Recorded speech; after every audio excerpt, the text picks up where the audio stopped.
450장 찬송합니다. 450장 내 평생 소원 이것뿐 함께 찬송합시다.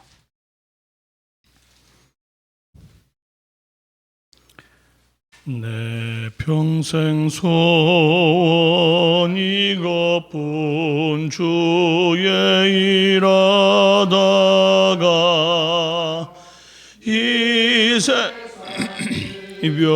이별하는 날 주 앞에 가리라.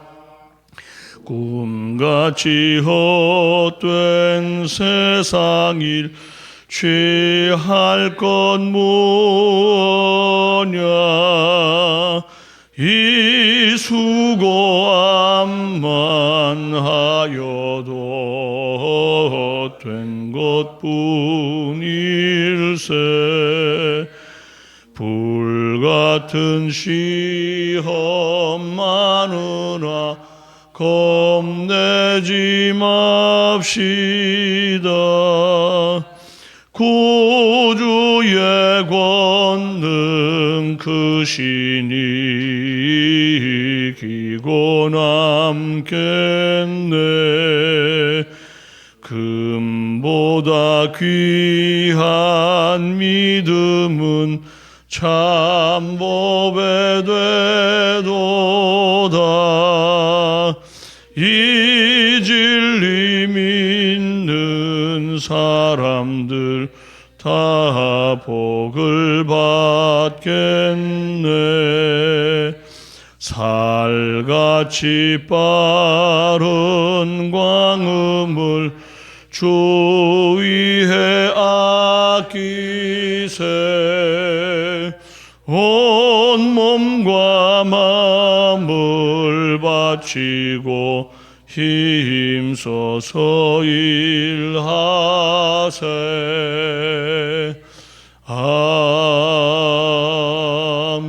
아멘. 사도신경으로 신앙 고백드립니다.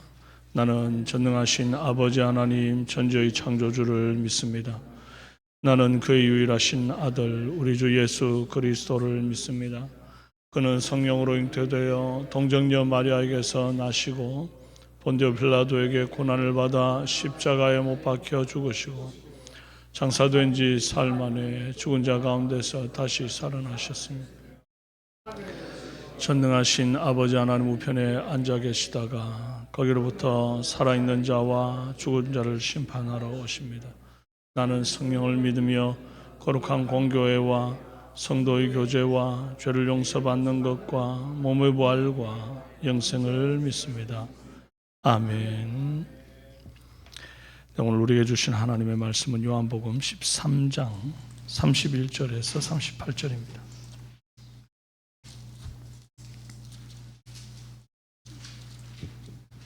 신약성경 169페이지 요한복음 13장 31절에서 38절 교독합니다. 그가 나간 후에 예수께서 이르시되 지금 인자가 영광을 받았고 하나님도 인자로 말미암아 영광을 받으셨도다. 만일 하나님이 그로 말미암아 영광을 받으셨으면 하나님도 자기로 말미암아 그에게 영광을 주시리니 곧 주시리라.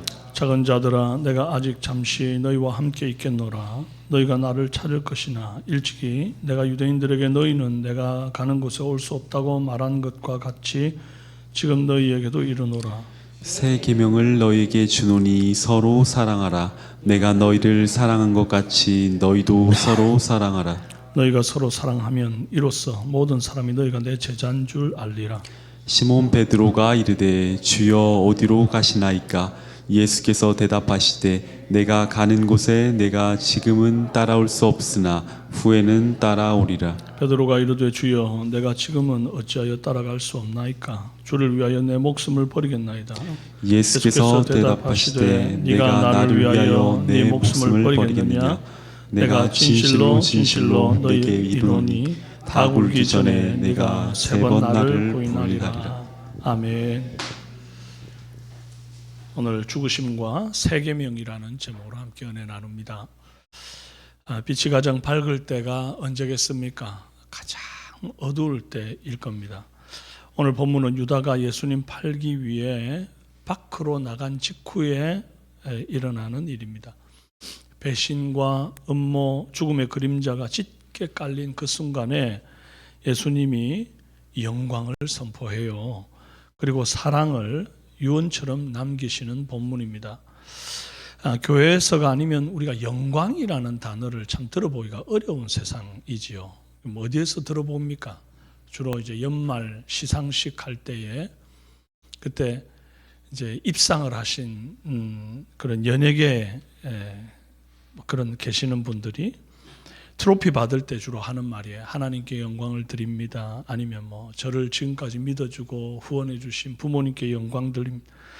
이런 인사말 할 때나 영광이라는 말 듣죠. 세상에서 영광이라는 말은 경쟁에서 이겨 트로피를 받을 때, 즉 승리, 정복, 소유 뭐 이런 게 있을 때 그때 영광 돌린다 뭐 이런 말들을 합니다. 그러나 예수님의 영광은 배신의 밤에 시작이 돼요. 완전 다르죠. 31절 그가 나간 후에 예수께서 이르시되 지금 인자가 영광을 받았고 하나님도 인자로 말미암아 영광을 받으셨도다. 가룟 유다가 배신하러 나가니까 지금 인자가 영광을 받았고 하나님도 영광을 받으셨도다 그랬습니다. 배신이 영광의 신호탄이 된 거예요. 유다가 나간 시점으로부터 이제 예수님이 차원이 다른 고난을 겪기 시작하게 됩니다.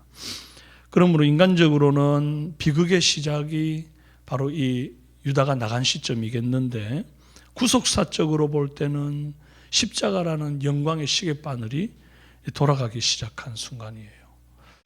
왜 십자가가 영광이 되는가? 하나님의 공의와 사랑이 완벽하게 만나는 지점이 바로 이 십자가이기 때문입니다.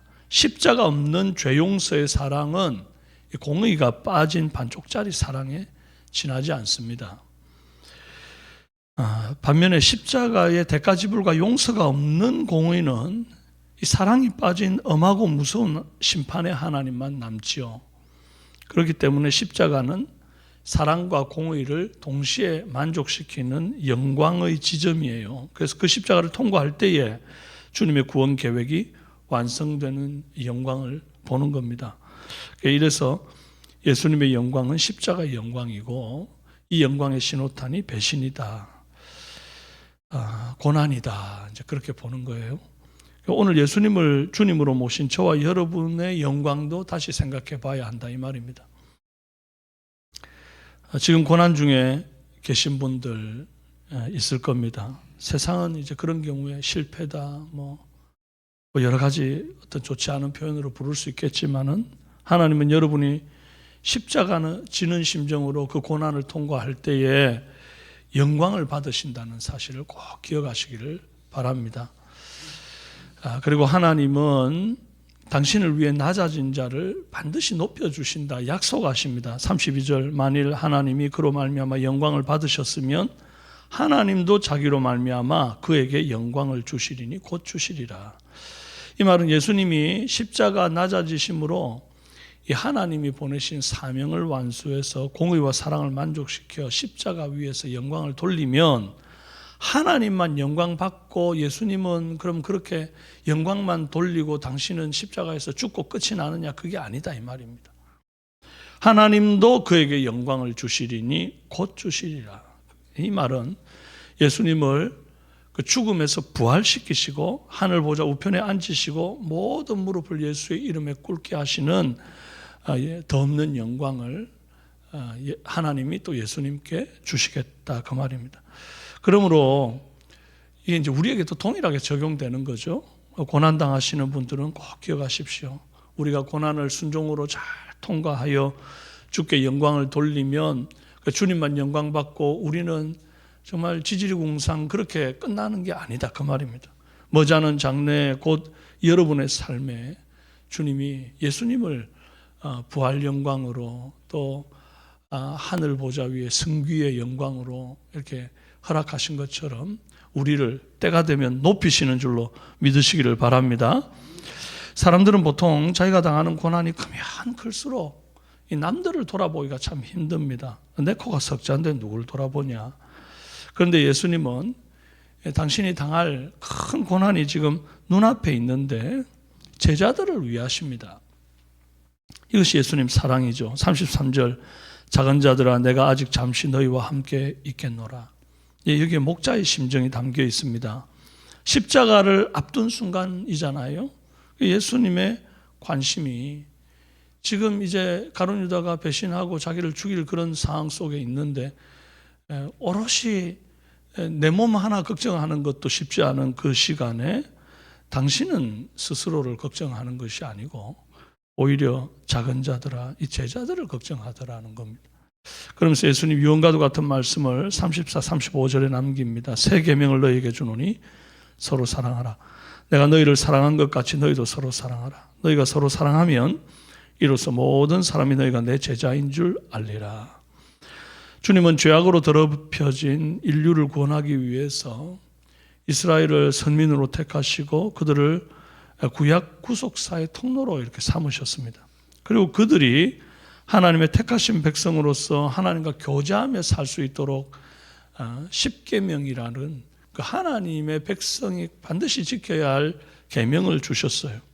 그 십계명을 하나로 꼭 이렇게 압축하면 이제 두 개의 계명이 나오죠. 하나는 하나님 사랑, 다른 하나는 이웃 사랑 이렇게 나옵니다. 그런데 이것을 신약 시대에 와서 다시 한번 강하게 압축해서 짜면 서로 사랑이 된단 말이죠. 그런데 구약의 계명은 어기면 무서운 심판이 있는 것을 우리가 알지 않습니까? 도둑질하면 네 배나 갚고 간음하거나 살인하면 공동체에서 돌로 쳐서 죽임을 당하는 끊어짐을 경험하게 되지요. 그러다 보니까 막 십계명은 구약의 계명이고 이게 엄격하게 지켜져야 하고 무서운 계명이다. 안 지키면 큰일 난다. 이제 이런 어떤 엄중함이 있다는 느낌을 받습니다. 반면에 신약의 새 계명으로 주신 서로 사랑하라 이 계명은 이게 뭐 지켜도 좋고 안 지켜도 좋은 것처럼 그렇게 크게 뭐 제재가 없는 그런 경향을 받습니다. 사랑하라 하신 주님이 사랑하시는 주님께서 설마 뭐 우리가 좀 사랑을 그렇게 온전하게 못했다고 우리한테 막 그렇게 심각한 뭐 심판 그런 어떤 벌을 주시겠나 너무 가볍게 생각하는 경향이 있다 이 말이죠. 그런데 결코 그렇게 가볍지가 않다는 걸 오늘 말씀드리고 싶어요. 십계명을 하나로 압축한 모든 계명의 완성이 되는 큰 계명이 바로 서로 사랑의 계명인데 이걸 어기면 얼마나 큰 벌을 받겠느냐 이 생각을 좀 하고 살아야 한다는 겁니다. 그렇기 때문에 우리는 사랑을 쉽게 감정적인 선택으로 우리가 받아들일 게 아니라 준엄한 하나님의 계명으로 받아서 두렵고 떨리는 마음으로 실천하는 성도가 되기를 바랍니다. 내가 이 사랑을 하지 않으면 나중에 정말 하나님 앞에 심판을 면할 방법이 없겠구나. 두려운 마음으로 이 사랑의 계명 하나를 어기는 순간 십계명을 다 어기는 거구나. 그런 두려운 마음으로 사랑을 실천하는 저와 여러분이 됐으면 좋겠습니다. 예수님은 제자들에게 너희는 내가 가는 곳에 올 수 없다 이렇게 말씀했습니다. 그랬더니 36절 시몬 베드로가 주여 어디로 가시나이까 물어요. 이 물음이 얼마나 중요한지 모릅니다. 주님이 어디로 가시는지를 알고 따라야 이 길이 아닌가벼 하고 돌아가는 일이 없다 이 말입니다. 실컷 교회 다니고 신앙생활하면 예수님 따르겠다고 따랐는데 나중에 제대로 이 길이 어떤 길인가 알고 보니까 아이고 십자가의 길이고 고난의 길이고 골고다의 언덕이 비아 돌로로사 아이고야 이런 길이면 난 못 간다. 그럼 도중에 걸어온 세월이 얼마나 낭비되고 아깝습니까? 처음 예수님 따르던 많은 제자들 무리들이 있었던 걸 우리가 알지요. 그런데 예수님이 죽음과 부활을 가르치기 시작하니까 이 말은 어렵도다 이러고 다 떠났습니다. 12명 딸랑 남았어요. 주님이 가시는 곳이 어딘지를 모르는 사람은 호산나 다윗의 자손이요 막 찬송하고 그렇게 예수님은 뒤를 쫓지만은 자기의 옷을 펴서 예수님 타고 가시는 나귀 앞에 깔고 난리가 나지만은 정치적 메시아가 아니라는 사실을 알게 되는 순간 다 등 돌립니다. 다 그냥 못 박아라 하고 소리치고. 예수님은 36절에서 내가 가는 곳에 네가 지금은 따라올 수 없으나 후에는 따라오리라 그랬습니다. 이 말씀을 하실 때만 해도 12 사도들조차 예수님 가시는 길이 골고다 십자가 언덕 무덤에 이르는 길인 줄을 몰랐습니다. 예수님이 여러 번 죽음과 부활을 말씀하셨지만 그 말씀에 대해서 근심하고 염려할 뿐 절대 그런 일이 일어나지 않을 거라고, 내가 일어나게 가만두지 않을 거라고, 인간적인 헛된 기대심으로 그냥 그렇게 따르는 거예요. 안 죽을 거야, 에이 설마, 그러고 따르는 거예요. 그래서 호기롭게 베드로가 오늘 말씀에 어디로 가든지 난 따라가겠다고, 주여 내 목숨을 버리겠나이다 그럽니다. 그러나 정말 죽음의 공포가 몰려왔을 때 닭 울기 전에 네가 3번 나를 부인하리라 했던 그 말씀대로 정말 부인하는 사건이 일어나죠. 그러니까 주님 어디로 가는지를 정확하게 알고 따라가야 되는데 모르고 따라가니까 이런 일들이 있다 이 말입니다. 오늘 우리는 어떻는가? 여러분 주님 어디로 가시는지 알고 계시지요? 제자들은 이때까지 몰랐다 해도 나무랄 수 없습니다. 아직 돌아가시기 전이잖아요. 지금 우리가 보고 있는 본문은. 주님이 그동안 해오신 어떤 행적을 볼 때는 아픈 자도 고치고 귀신도 떠나보내고 죽은 자까지 일으키시는데 정작 당신이 그렇게 호락호락 당하겠나, 돌아가시겠나 이런 생각이 들면서 인간적인 생각하며 따를 수도 있는 시점이었다.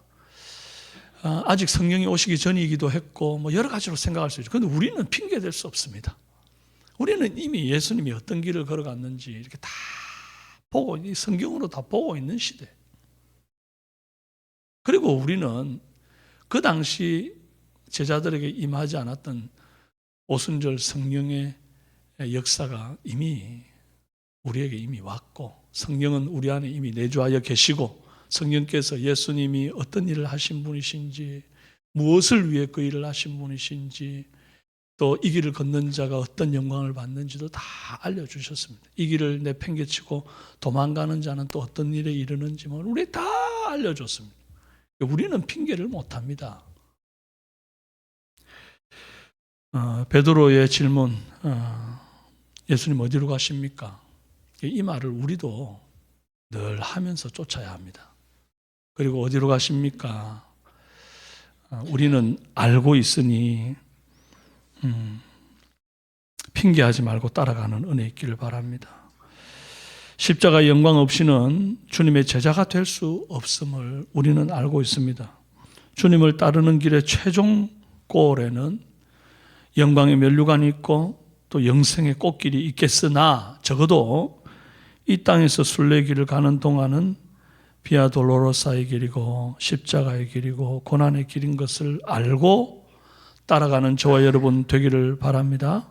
그럴 때 고난당하는 것을 이상한 일 당하는 것으로 여기지 않을 수 있습니다. 주님 그랬죠? 너희가 고난당할 때 이상한 일 당하는 것으로 여기지 마라. 우리가 그렇게 생각합시다. 당연한 게 왔구나. 올 게 왔구나. 오히려 이 고난이 영광의 신호탄이구나. 아멘이십니까? 주님처럼 의연히 자기 사람들을 사랑하면서 끝까지 우리 레이스를 마칠 수 있는 은혜 있기를 주님의 이름으로 축원합니다. 기도합시다. 존귀하신 아버지 하나님,